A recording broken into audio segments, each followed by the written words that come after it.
Selamat pagi dan selamat datang di podcast Sebuah Asa. Bersama saya Aska Kintori di episode kedua dari playlist Ngobrol. Di sini Aska akan nemenin Anda semua sampai episode ini selesai.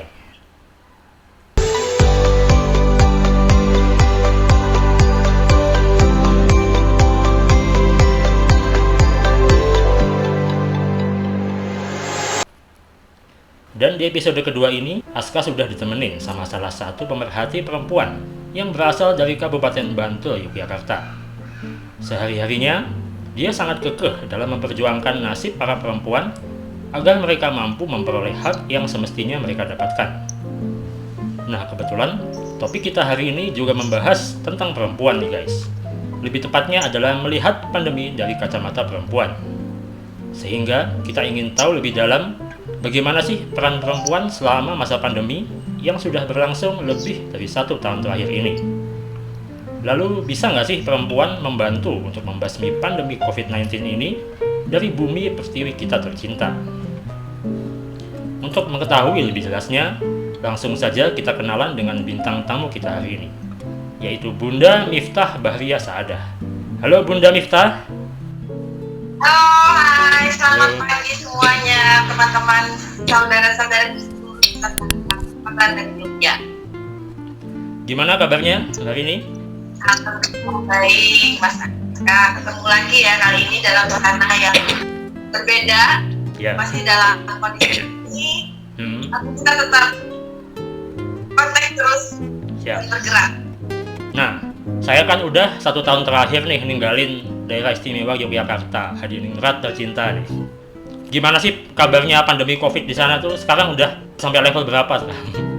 Ya, untuk teman-teman di seluruh Nusantara, daerah istimewa Yogyakarta saat ini masih memberlakukan PPKM level 4 ya. Level 4. Sebelumnya kita tahu bahwa PPKM darurat yang kemudian berubah menjadi PPKM level 4. Dan saat ini Jogja masih memberlakukan PPKM level 4. Jadi kita semua warga Yogyakarta khususnya tetap waspada dan mensupport dengan menjalankan protokol kesehatan dengan ketat. Terus di sana aktivitas masih seperti biasa atau enggak? Aktivitas berjalan seperti biasa, tapi pastinya kita mengikuti kebijakan yang dikeluarkan oleh pemerintah. Ada beberapa kebijakan menyangkut kegiatan beraktivitas masyarakat. Di antaranya, misalnya nih, kalau kita ke restoran atau ke tempat-tempat kafe ya, di Jogja kan banyak sekali kafe-kafe ya. Dan saat ini jarang terlihat, bahkan sepi. Jadi yang di kebijakan pemerintah untuk sebaiknya tidak makan di tempat tetapi take away. Jadi dan mall-mall juga, mall-mall yang ada di Jogja saat ini memang sepi sih. Terlihat sekali perbedaannya ketika PPKM level 4 ini diberlakukan di Jogja. Tapi masyarakat tetap bergiat, tetap beraktivitas, menyesuaikan dengan kondisi saat ini. Gimana kalau di sana nih, Mas Aska? Kalau di sini masih seperti biasa, cuman mungkin nggak seketat di sana kayaknya ya. Di sini orang nggak pakai masker juga udah banyak. Udah kayak biasa, ya. Saat ini banyak hal yang kita pelajari ya dengan adanya pandemi ini, banyak perilaku masyarakat, budaya masyarakat yang memang berangsur-angsur berubah. Salah satunya menggunakan masker, dan masker ini harus menjadi bagian dari kehidupan kita dan harus menjadi kebudayaan yang melekat. Walaupun mungkin suatu saat pandemi akan berakhir, semoga amin. Tapi bermasker sebaiknya menjadi sebuah budaya yang melekat di masyarakat kita.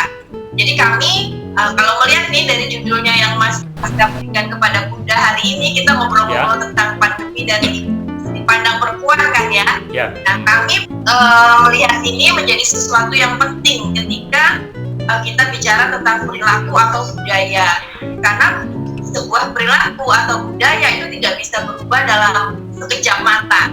Jadi harus diberikan, disosialisasikan, diberikan edukasi mulai dari anak-anak hingga dewasa, jadi butuh waktu memang sebetulnya. Tapi dengan adanya pandemi, dengan adanya PPKM dan kebijakan pemerintah, ini menjadi sebuah akselerasi untuk masyarakat kita untuk menjadikan bermasker ini menjadi sebuah budaya. Siap. Nah, kita langsung ke topik kita hari ini, yaitu melihat pandemi dari kacamata perempuan. Pertama-tama saya ingin tahu dulu nih, kenapa sih Bunda ini serius banget memperhatikan perempuan? Kenapa nggak laki-laki aja yang diperhatiin gitu? Kenapa memperhatikan perempuan nggak memperhatikan laki-laki? Ya. Karena laki-laki itu kalau diperhatikan, kalau nggak perlu diperhatikan udah cari perhatian sendiri ya. Enggak lah. Jadi gini, menurut Bunda, perempuan ini semua sudah tahu bahwa perempuan adalah merupakan sosok yang penting. Tapi banyak di hampir di seluruh kehidupan, kenapa ya perempuan itu seringkali termarginalkan. Walaupun banyak yang sudah menyuarakan hak-hak perempuan, bagaimana perempuan harus setara, bagaimana perempuan harus berkedudukan yang sama, gitu. Tapi dalam banyak hal perempuan masih sering tampak termarginalkan. Jadi ini kan menjadi suatu yang menarik gitu. Apalagi Bunda sendiri adalah perempuan. Jadi sesama perempuan harus dong saling dukung dan saling mensupport gitu. Paling tidak dengan saling sharing, berbagi dan memberikan pengalaman-pengalaman seperti itu. Jadi itu merupakan salah satu alasan kenapa Bunda berada di lingkungan perempuan untuk perempuan untuk perempuan, kan? Maksudnya termarginalkan tuh kayak gimana, Bun? Contohnya kayak gimana? Ya contoh nih, contoh misalkan kita sudah tahu bahwa perempuan adalah sosok yang penting. Tapi kadangkala nih, contoh nih ya, suara perempuan itu menjadi tidak penting gitu. Padahal semua udah tahu bahwa perempuan itu adalah sosok yang sangat penting. Contoh dalam sebuah, nggak usah jauh-jauh deh, di lingkungan yang terkecil saja. Di lingkungan terkecil kita misalnya rapat-rapat yang diadakan di kelurahan, misalnya contohnya di kelurahan. Padahal pemerintah sudah mendukungkan, sudah menyuarakan agar perempuan, suara perempuan bisa ada gitu. Nah kalau kita ingin menjadikan suara perempuan itu terdengar, paling tidak kan mereka hadir. Perempuan bisa dihadirkan, tapi ketika kita melihat itu di dalam sebuah rapat misalnya, pasti di dalam sebuah rapat itu perempuan hanya berapa orang misalnya seperti itu. Nah bagaimana perempuan bisa menyuarakan suaranya kalau mereka di antara 10 orang hanya ada 1 orang? Pasti suara yang didengar ada 9 orang dong gitu, ya nggak? Iya betul. Misalnya ada 10 orang dan ada 1 orang perempuan, pasti akan terdengar kan suara yang 9 orang kan? Ya karena kan kita masih menerapkan sistem demokrasi. Demokrasi itu kan siapa yang paling banyak dia yang menang. Nah itu dia. Ada kebijakan misalnya dalam politik bahwa perempuan harus memiliki kursi di dalam dewan misalnya. Tapi kadang-kala seperti dipaksakan ketika ya pokoknya terpenuhi deh kuotanya 30% harus perempuan. Tapi perempuan seperti apa yang harus duduk di sana? Ini kan menjadi suatu hal menarik yang kita perhatikan gitu kan. Paling tidak kan perempuan bisa memang benar-benar menyuarakan suara perempuan, tidak hanya sekedar perempuan yang bisa duduk kemudian duduk rapat dan mengiyakan seluruh musyawarah yang ada di sana. Yang kita harapkan kan 30% ini bisa benar-benar menyuarakan suara hati perempuan yang ada di sana. Gak usah jauh-jauh, lingkungan yang kecil aja. Dan ini menjadi menarik ketika yang udah sampaikan tadi, kenapa sih perempuan ini jumlahnya lebih banyak dari laki-laki? Dan semua sudah tahu perempuan itu adalah sosok yang penting. Tapi tetap saja para perempuan itu tidak menjadi penting buat mereka. Ini harus diperjuangkan. Walaupun sekarang progresnya sudah ada, pergerakan ke arah sana sudah ada, sudah banyak perempuan-perempuan yang berani menyuarakan suaranya. Dan pemerintah saat ini pun juga sudah mulai dengan adanya dinas-dinas terkait yang khusus untuk perempuan misalnya seperti itu. Nah ini kan menunjukkan bahwa sudah ada saluran lah untuk menyuarakan suara perempuan. Berarti, itu Mas Aska. Berarti menurut Bunda emansipasi itu masih belum terjadi di masa sekarang ini? Emansipasi? Emansipasi apa? Masih? Ya, dan kita sudah sering melihat ya, iya betul, perempuan sudah ada di dalam setiap bidang kehidupan. Mulai dari guru, dari perkantoran, dari banyak hal, insinyur dan segala macam, ya teknik, bagian apapun, seringkali kita lihat memang perempuan sudah ada di sana. Tapi dalam kenyataannya kan tetap saja perempuan mungkin belum dianggap betul-betul setara gitu, dan perempuan dianggap memiliki kelemahan-kelemahan tersendiri. Sehingga emansipasi yang sudah ada saat ini menjadi eman-eman kalau kita tidak buangkan sungguh-sungguh. Gitu, Mas. Terus setelah Bunda ini menggeluti dunia perempuan ini, dampaknya tuh sampai sejauh ini udah kayak gimana? Udah ada dampaknya yang konkret belum? Insya Allah pasti ada. Apapun yang selalu bergerak pasti akan memberikan hasil walaupun belum 100%. Contoh misalnya perempuan menyuarakan bahwa ASI sangat penting untuk pertumbuhan balita, pertumbuhan bayi. Kemudian para perempuan menyuarakan agar tersedia sarana untuk para perempuan bisa menyusui laktasi ya, untuk laktasi di tempat-tempat umum. Nah, ini kan sudah disediakan sekarang. Nah, ini pastilah merupakan dampak dari pergerakan seluruh perempuan, seluruh teman-teman perempuan yang bergerak untuk menyuarakan itu. Saat ini bisa kita lihat di tempat-tempat umum, di perkantoran, di bandara, di mall, itu sudah disediakan ruang-ruang laktasi agar perempuan bisa nyaman memberikan asupan ASI-nya kepada bayi yang dimiliki, sehingga ini juga membuat para perempuan akhirnya bisa beraktivitas dengan nyaman gitu, baik di kantor ataupun di tempat-tempat umum lainnya.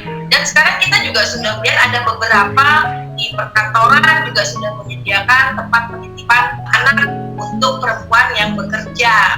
Ini kan juga merupakan sebuah dampak yang positif untuk perempuan-perempuan yang berkarir, perempuan-perempuan yang bekerja. Ada banyak hal yang saat ini kemudian menjadi lebih baik lah untuk perempuan, dan ini tapi tetap terus kita makan menjadi lebih baik lagi. Nah, sekarang kita masuk ke tentang pandemi ya, lebih spesifik ke pandemi ya. Di masa pandemi sekarang ini, apakah perempuan masih memiliki peran yang signifikan dalam berbagai sektor strategis di masyarakat? Oh iya, jelas itu, sangat jelas. Kan kita tahu pandemi ini tidak ada yang mengharapkan terjadi pandemi. Ya. Pandemi sebuah wabah ya, tidak direncanakan, tidak diharapkan, tiba-tiba muncul.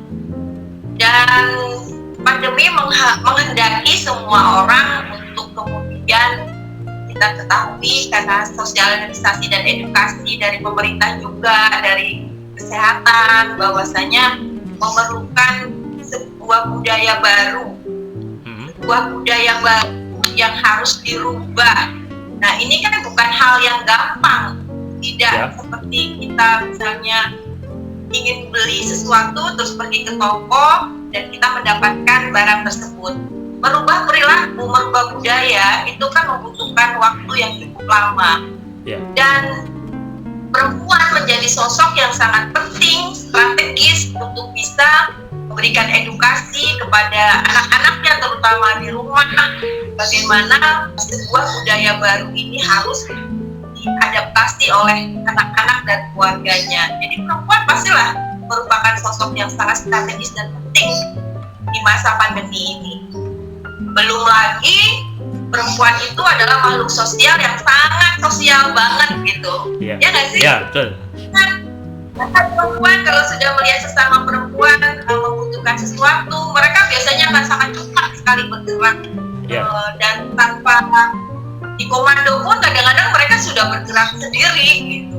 Dan ini sangat membantu bagaimana ketika mereka aware, peduli dengan lingkungannya, dan saling bahu-membahu, saling menguatkan di antara sesama perempuan untuk menghadapi pandemi yang saat ini terjadi.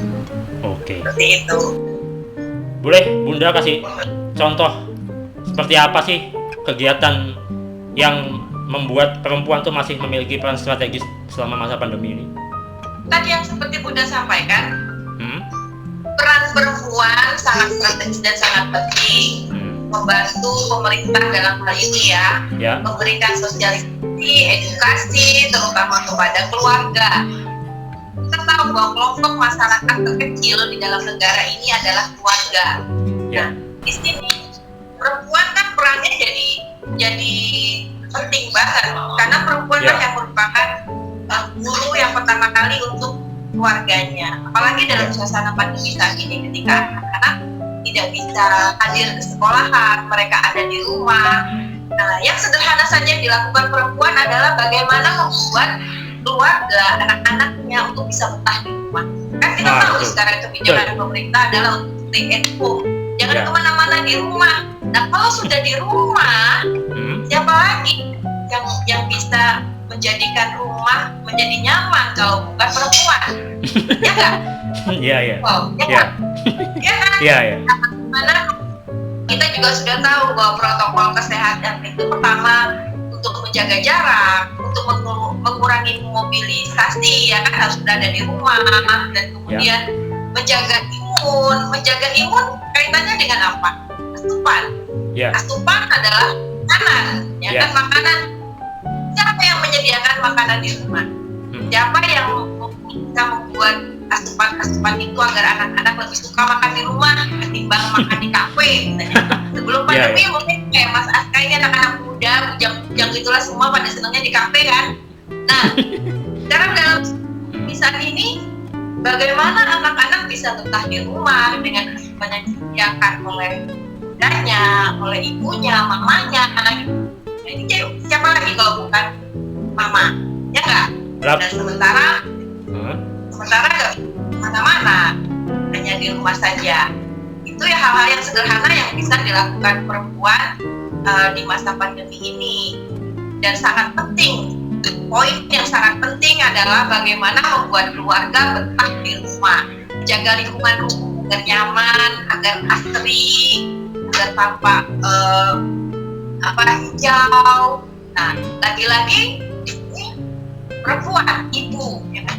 Walaupun tetap harus saling bahu-membahu dalam satu rumah itu, tapi ibu tetap merupakan sosok yang penting dan merupakan yang utama kalau sudah di rumah. Belum lagi ketika di lingkungan mungkin. Dan perempuan juga nggak cuma sekedar untuk lingkungannya, perempuan tetap masih bisa berkontribusi untuk lingkungannya. Walaupun tidak harus keluar rumah, dengan tetap di rumah, misalnya membagikan masker kepada tukang sayur yang lewat, kepada relawan yang menjaga lingkungan, satgas mungkin, atau membagikan masker kepada yang mengantarkan gas atau minuman atau apapun yang datang ke rumah bisa dibagikan masker. Nah, ini perempuan juga tetap bisa masih berkontribusi untuk lingkungan dan sekitarnya. Tapi apakah semuanya perempuan, terus yang suami yang laki-laki ini gimana? Ya itu tadi kan udah sampaikan, semuanya tetap dengan bahu-membahu saling bantu dalam satu rumah. Tapi perempuan adalah merupakan sosok yang sangat penting menjadi penentu di rumahnya. Ya nggak? Ya. Mau betah di rumah, ya lingkungan di rumah kan harus nyaman. Ya, betul. Rumah aja, ya asupannya kan harus disediakan yang bikin mereka juga betah. Ya. Di sini peran suami, peran ayah, ya pasti juga sama. Mereka memiliki peran memberikan persediaan di rumah, misalnya seperti itu, atau bersama-sama untuk menyiapkan rumah yang nyaman, saling bahu-membahu. Tapi kan ibu dimanapun biasanya itu yang suka begini kan, yang suka bergerak di rumah itu biasanya ibu. Yeah. Kalau ibu bisa sudah diam, nah tidak akan jadi ramai, ya kan? Iya. Bukan berarti meniadakan peran dari laki-laki, tidak. Cuma kita dari sisi perempuan tadi. Yeah. Nah, kalau kita berbicara sisi perempuan ya seperti itu tadi, tapi tetap ada peran laki-laki di situ dan kita berperan sama, setara. Nah, terus apakah berbagai aktivitas tadi sudah dieskalasi ke pejabat terkait? Kalau ke instansi terkait, pastinya kita harus melalui saluran-saluran yang tepat. Yeah. Kalau yang tadi Bunda sampaikan, kontribusi perempuan di lingkungan terkecilnya, di rumah dan lingkungan sosial yang terdekat, tetangga, gitu ya, atau di lingkungan satu RT-nya, paguyuban atau apapun itu. Nah, kalau untuk menyuarakan ke pemerintah, kita melalui saluran yang tepat. Misalnya ada beberapa komunitas, ada beberapa organisasi. Nah, itu kita bisa menyuarakan di sana yang nantinya akan bisa disampaikan ke pihak-pihak yang terkait atau dinas-dinas terkait.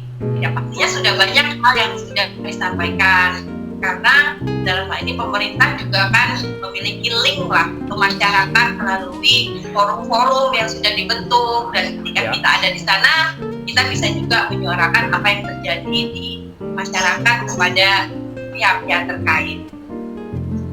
Nah, respon dari pemerintahnya sendiri kayak gimana? Respon dari pemerintah pastinya akan membawa hal-hal yang kita sampaikan itu ke saluran yang benar juga ya. Nah, itu adalah bagiannya pemerintah. Kalau kami dari komunitas, dari forum, sebatas menyampaikan apa yang kita rasakan dan kemudian kita mengawal lah sejauh mana pemerintah menjalankan atau kemudian menyuarakan apa yang kita rasakan. Nah, berhubung kan pandemi ini sudah 1 tahun lebih kan, Bun? Apakah sudah ada hasil yang signifikan dan terukur setelah dieskalasi ke pemerintah itu? Ya, kita bisa lihat sekarang pemerintah juga kan tidak akan kemudian melalaikan lah suara-suara dari masyarakat, pastinya itu akan juga. Kalau hal itu kan nanti biar ada bagiannya sendiri deh, gitu kan. Kalau kita dari perempuan, kami hanya menyuarakan, gitu kan ya. Nah, mudah-mudahan suara kita terdengar ke pemerintah. Cuma kan gini, karena kan sudah 1 tahun lebih, otomatis kan kita kan pasti pengen tahu dong, apa respon pemerintah, apa nih yang sudah dilakukan, perubahannya ada nggak dari yang kita sampaikan itu, kayak gitu. Itu udah terjadi belum? Ya, seiring waktu berjalan lah. Karena ya itu tadi, pemerintah pastinya juga menurut Bunda, ini kan suatu hal yang tidak direncanakan, sebuah wabah, yang pasti akan mendengarkan banyak pihak, dan keputusan-keputusan yang dibuat pastinya juga atas pertimbangan banyak hal. Ya, kita mendukung, bisa kita lakukan adalah mendukung, mensupport gitu ya, pemerintah bergerak, bekerja, dan kita sebagai masyarakat membantu dengan tetap menjalankan arahan, misalnya sekarang kita harus menjalankan protokol kesehatan, ya kita jalankan protokol kesehatan dengan baik, dan kemudian mengajak, memotivasi masyarakat dan lingkungan agar bisa melaksanakan itu. Dan satu hal yang sangat penting saat ini yang bisa kita lakukan, bisa meminimalisir berita-berita hoax misalnya kan. Saat ini kan banyak berseliweran informasi-informasi hoax di media sosial. Nah, kita bisa juga berkontribusi dengan kemudian memberikan informasi-informasi yang benar. Nah, kalau dari pemerintah sendiri, keputusan-keputusan yang diambil pastinya mempertimbangkan banyak hal. Itu adalah yang pemerintah. Kita bicara perempuan aja deh di sini. Ya. Kalau apa yang dilakukan pemerintah saat ini kan seperti misalnya untuk perempuan hamil kan, misalnya untuk vaksinasi sudah diadakan vaksinasi untuk ibu hamil juga, mengusahakan agar ada vaksin untuk perempuan hamil misalnya. Pemerintah juga sudah berusaha untuk memenuhi jumlah vaksin yang dibutuhkan. Ini kan adalah bentuk usaha juga dari pemerintah ya. Bukan berarti terus Bunda mah pro pemerintah, enggak. Tapi kita bisa lihat sendiri kok dari berita-berita sekarang kan yang terjadi banyak orang yang sampai rebutan gitu untuk mendapatkan vaksin. Nah, pemerintah pasti melihat dan mempertimbangkan dan kemudian menambah jumlah kuota vaksin. Hal itu kan berarti pemerintah berusaha untuk membuat masyarakat warga kita terpenuhi lah hak-haknya gitu. Oke. Nah, terus apa saja langkah yang sudah Bunda lakukan bersama teman-teman perempuan untuk dapat meningkatkan kapasitas perempuan dalam menghadapi persaingan global ini, khususnya ketika di masa pandemi saat ini, di mana banyak sekali ada keterbatasan seperti harus jaga jarak, pakai masker, terus nggak boleh keluar rumah dan sebagainya. Tuh caranya gimana tuh meningkatkan kemampuan mereka ini? Betul. Ya benar Mas Aska, dengan adanya pandemi ini di samping perempuan merupakan sosok yang penting yang kita bicarakan, tapi perempuan juga merupakan sosok yang paling terdampak dengan adanya pandemi ini. Krisis kesehatan yang kita alami saat ini sudah pastilah pastikan akan berlanjut kepada krisis ekonomi. Nah, ketika kita berbicara krisis kesehatan dan krisis ekonomi, perempuan yang berada di rumah pasti memiliki dampak yang sangat besar bagi mereka. Bagaimana mereka harus menjaga keluarganya, membuat keluarganya bisa bertahan, bagaimana keluarganya bisa melalui krisis kesehatan, dan juga bagaimana perempuan harus melalui krisis ekonomi yang mungkin akan terjadi dan melalui komunitas bersama teman-teman ini saling menguatkan, saling berbagi informasi, yang paling tidak menggerakkan teman-teman untuk kemudian, karena kondisi yang seperti saat ini kita biasakan untuk hidup hemat, kan? Karena kita nggak tahu pandemi ini akan berakhir kapan, tidak ada yang tahu pandemi akan berakhir kapan. Manfaatkan pekarangan dengan tumbuh-tumbuhan yang bisa dimanfaatkan juga. Ini merupakan juga sebuah gerakan, kan?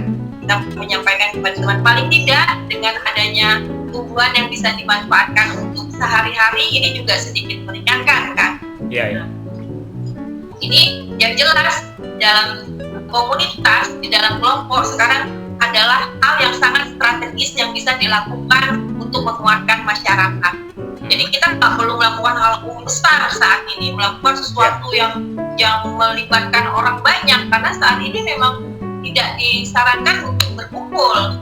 Karena itu penguatan melalui kelompok atau penguatan melalui komunitas itu menjadi sangat strategis untuk dilakukan. Jadi karena itu yang kami lakukan adalah menguatkan komunitas dulu. Komunitas kita kuatkan. Maka di dalam komunitas ada anggota yang kemudian terdampak, dan ini yang kemudian kita bantu.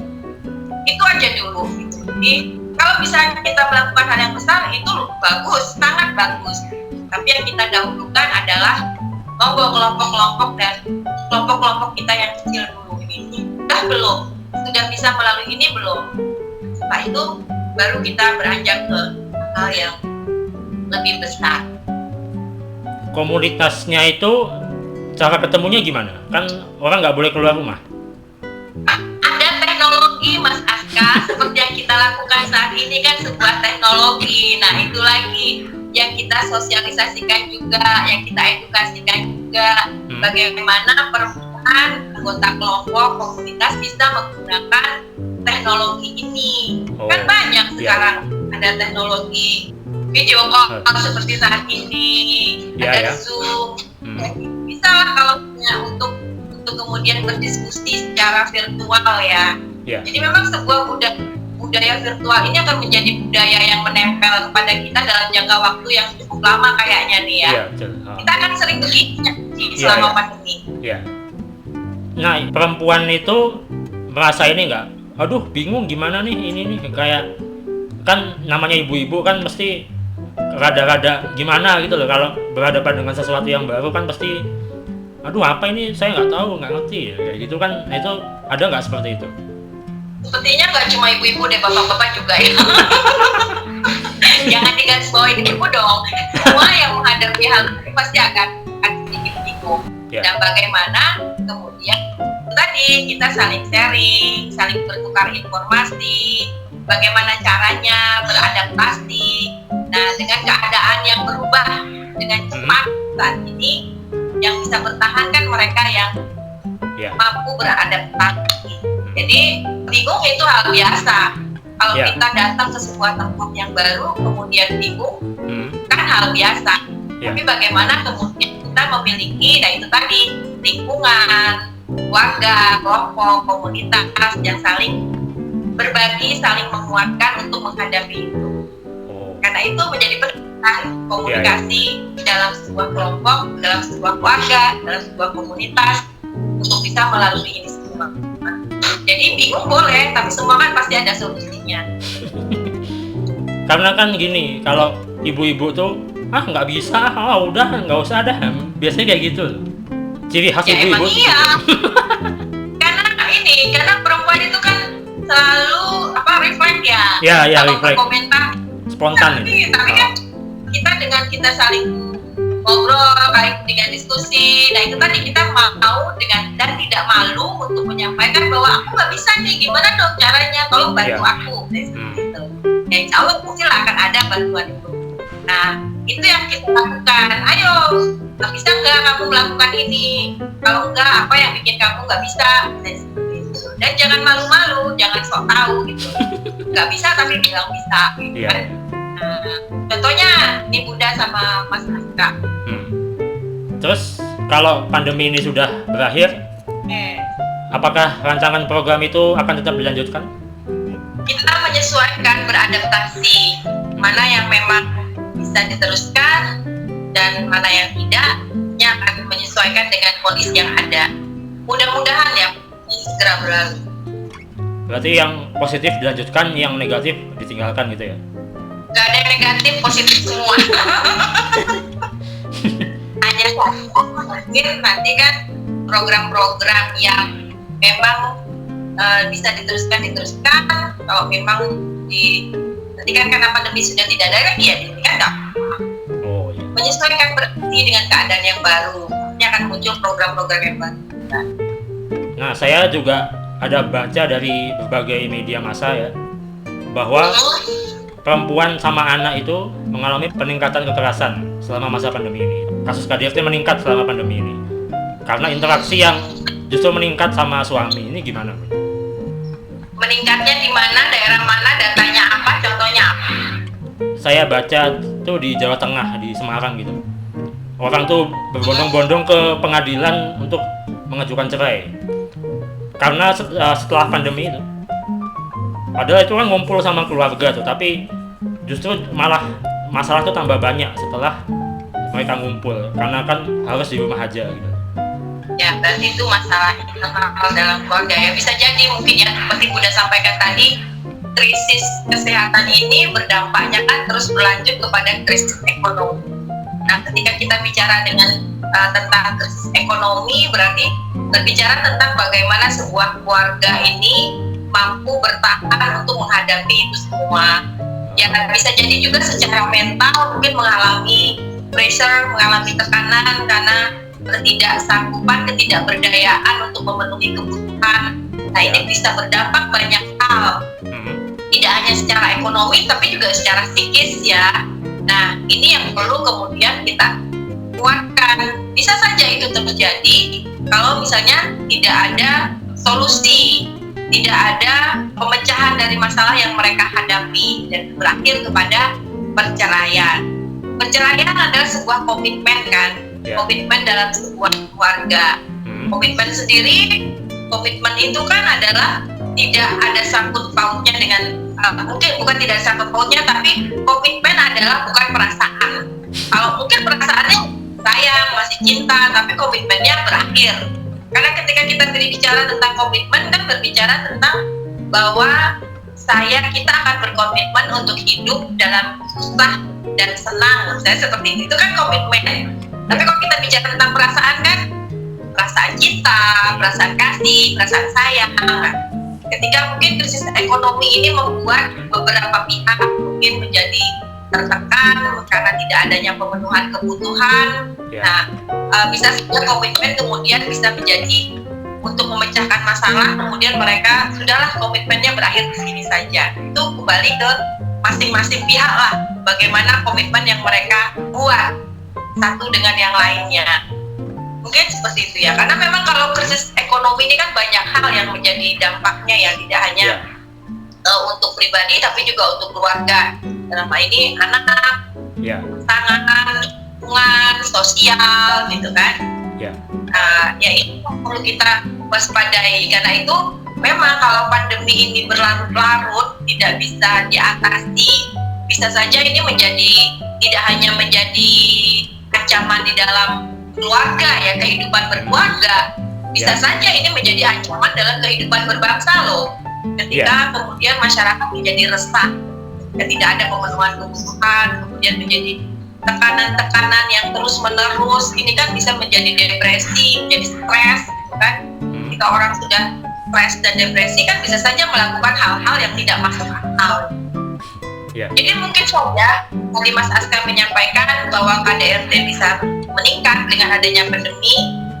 Ya, bisa saja kalau tidak ada sosialisasi dan edukasi kepada masyarakat dan memberikan pandangan-pandangan kepada masyarakat agar ini semua bisa kita lalui, bisa kok kita lalui dengan kita saling membantu satu dengan yang lain. Karena itu dalam kondisi yang saat ini bukan berarti kita harus menutup diri dari lingkungan, dari keluarga, tetap berkomunikasi sesama keluarga, saling berkomunikasi, saling saling berbagi.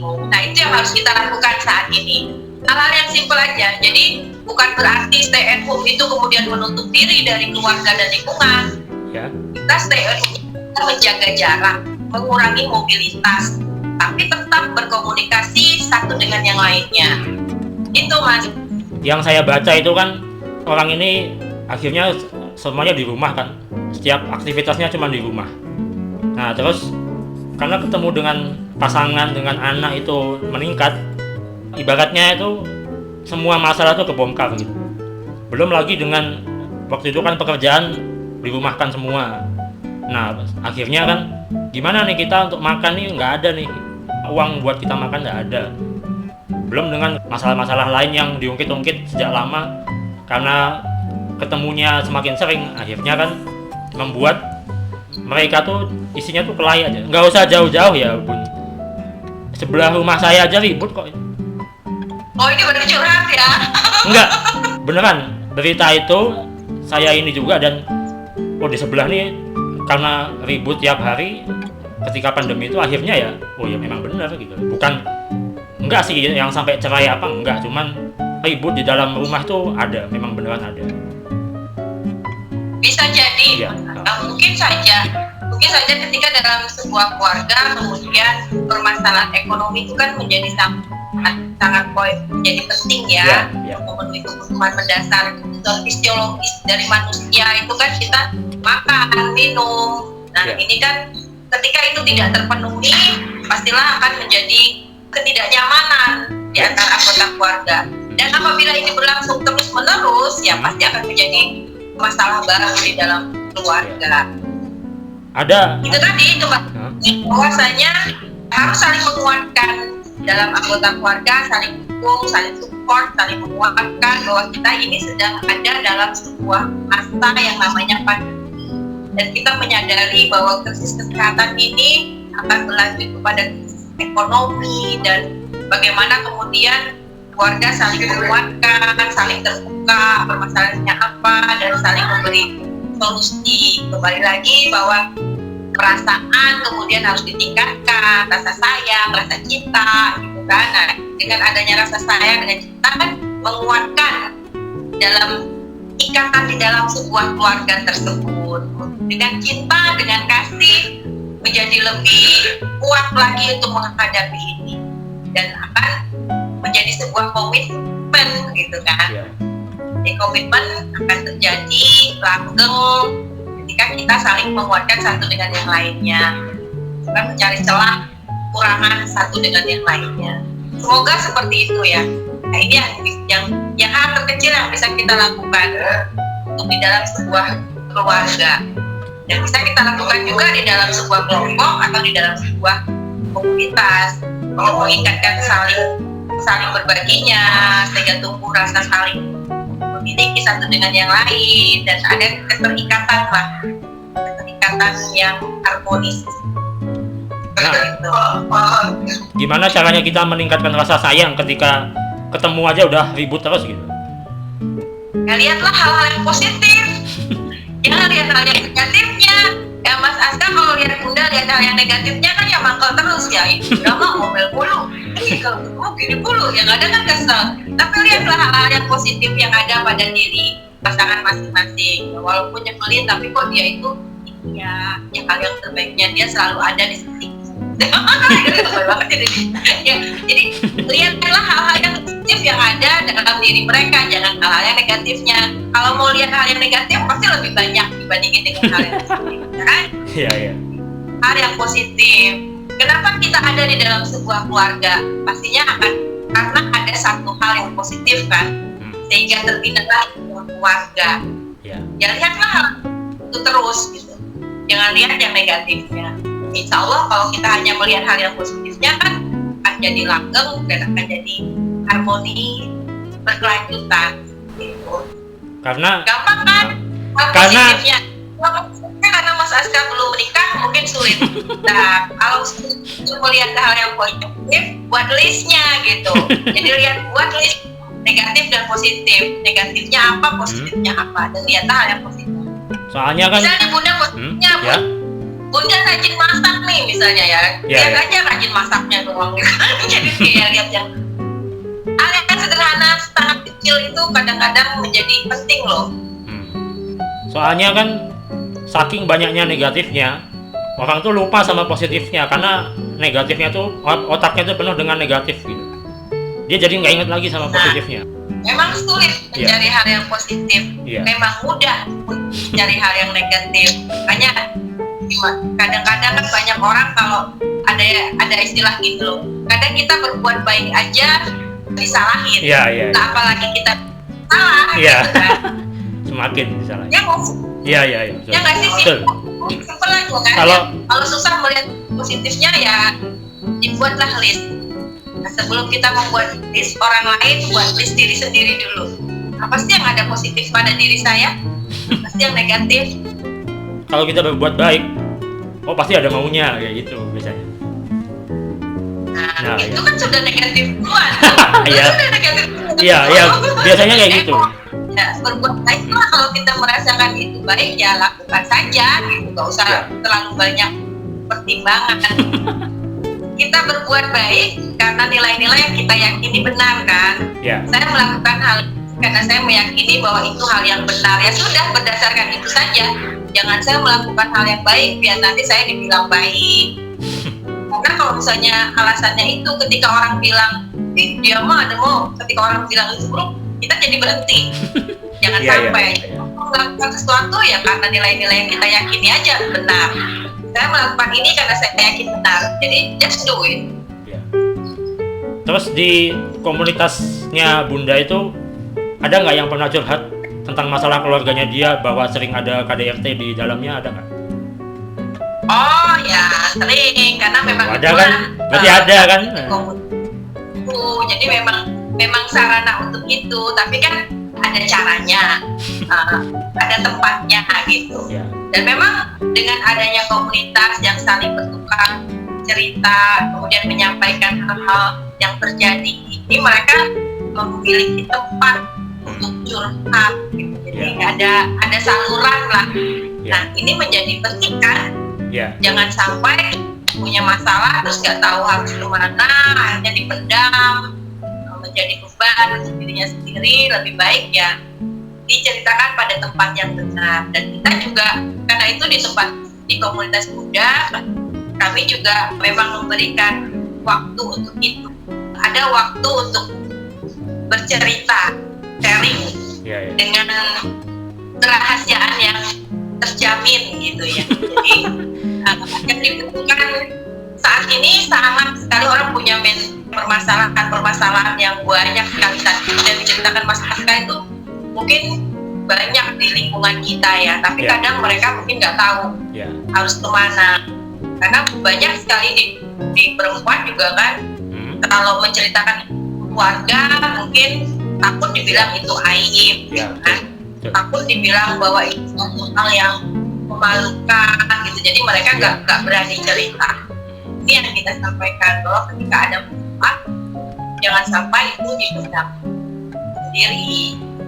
Ada kok, semua kan udah bilang tadi kan, semua itu ada solusinya dalam kehidupan. Selama nafas masih ada, semua masalah yang penting terbuka disampaikan, karena orang nggak akan tahu kalau Aska punya masalah tapi diam aja, nggak ada yang tahu.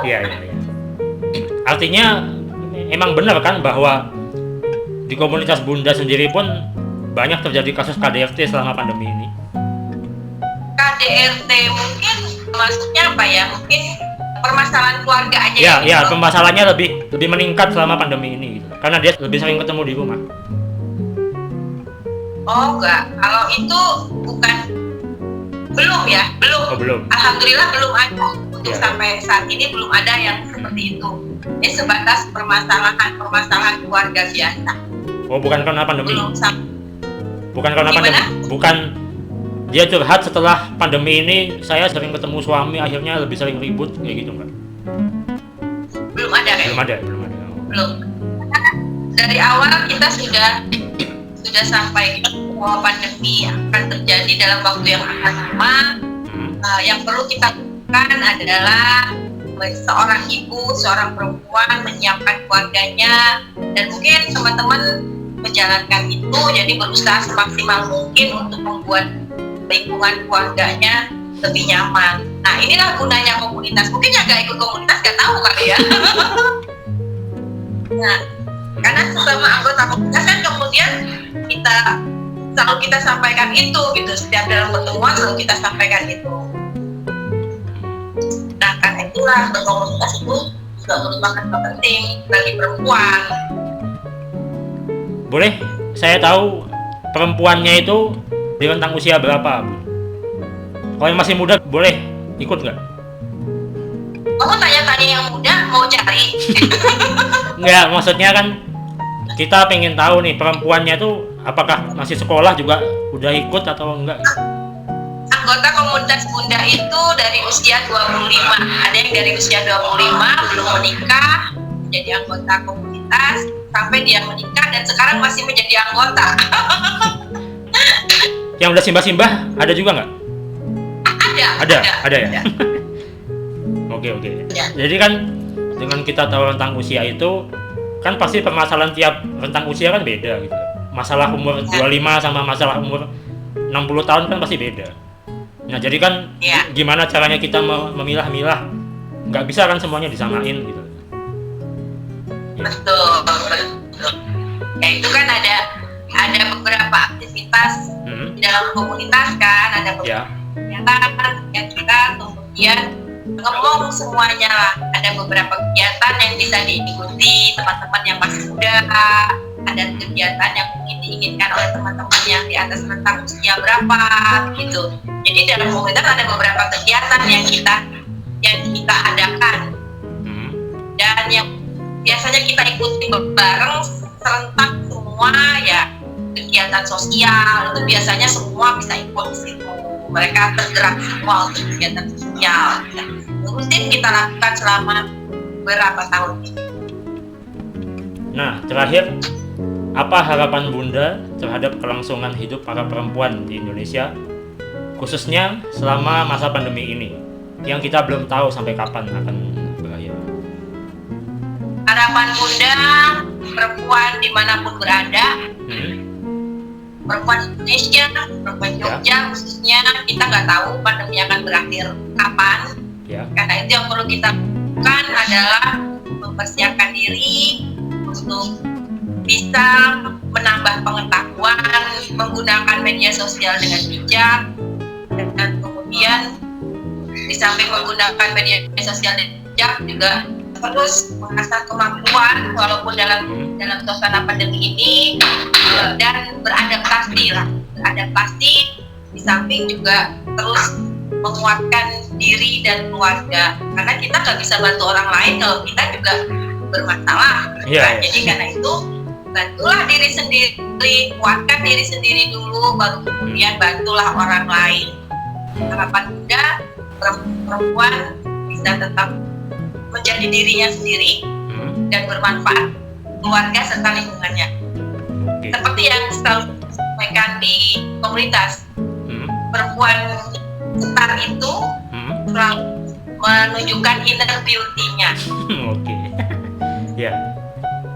Berbagi kepada sesama dan kemudian menjaga kemajemukan, gitu ya, tidak membeda-bedakan. Insya Allah itu inner beauty yang bisa memberikan aura positif kepada masyarakat dan sekitarnya. Seperti itu.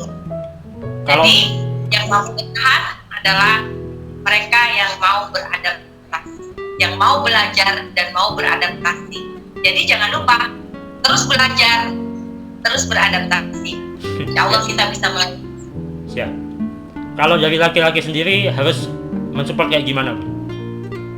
Ya, harapan Bunda para lelaki bisa memberi ruang, memberi kesempatan pada perempuannya untuk menjadi setara. Simpel kan? Macam. Iya. Ada lagi yang mau disampaikan sebagai penutup? Oke. Semoga pandemi tidak berlalu dan kita para perempuan tetap terus bisa menguatkan keluarga, tetap berkontribusi untuk masyarakat dari rumah, dan teruslah belajar dan beradaptasi. Oke, siap. Baiklah guys, sampai di sini dulu podcast Sebuah Asa episode kedua dari playlist Ngobrol untuk kesempatan kali ini bersama pemerhati perempuan Bunda Miftah Bahriah Saadah. Terima kasih ya Bun sudah mau menjadi tamu di podcast saya hari ini. Semoga Bunda nggak bosan-bosan untuk terus jadi bintang tamu di sini. Siap. Akhir kata, saya Aska Kintori dan saya Bunda Miftah Bahriah Saadah dari Yogyakarta. Kami berdua pamit dari hadapan Anda semua dan sampai jumpa.